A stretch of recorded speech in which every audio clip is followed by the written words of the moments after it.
Ang ating ebanghelyo ngayong Martes, ika-17 ng Oktubre, ay hango kay San Lucas, Kapitulo 11, taludtod 37 hanggang 41. Pagkatapos magsalita, si Jesus ay inanyayahan ng isang Pariseyo upang kumain sa bahay niya. Nagpaunlak si Jesus at dumulog sa hapag.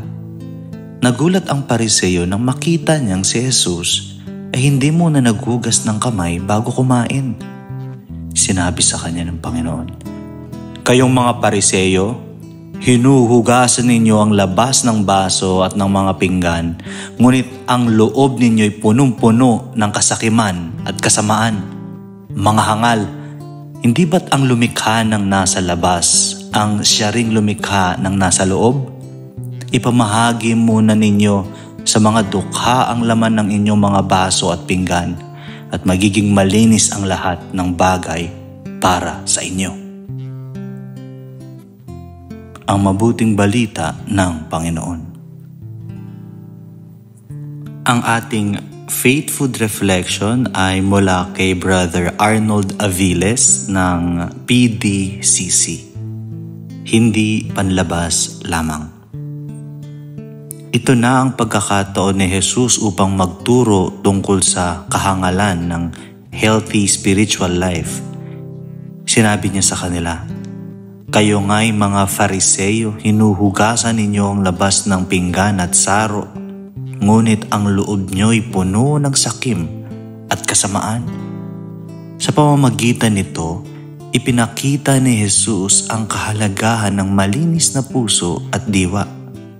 Hindi sapat na magpakita tayo ng magandang panlabas na anyo o pagganap ng relihiyosong ritual kung ang ating puso at pag-uugali ay puno ng kasakiman, pagmamataas at kayabangan. Ang malusog na espiritualidad ay nagmumula sa loob ng ating puso. Mahalagang alamin natin na hindi tayo masusukat ng Diyos sa ating mga panlabas na gawain o ritual lamang. Bagkus, tinitingnan niya ang ating puso at motibo sa bawat kilos natin. Ang tunay na pagiging banal ay hindi lamang nakikita ng mga tao, kundi lalo na ng Diyos.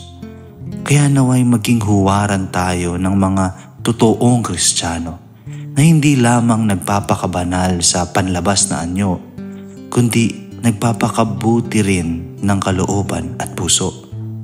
Mahalin natin ang Diyos ng buong puso at isipan at ipakita natin ang pagmamahal at kabutihan sa ating kapwa. Sa pamamagitan nito, magiging tapat tayong tagasunod ni Jesus at ang ating pananampalataya ay magiging totoo at makatotohanan. Manalangin tayo. Panginoon, pagkalooban mo ako ng grasya upang mahalin ka sa kaibuturan ng aking puso.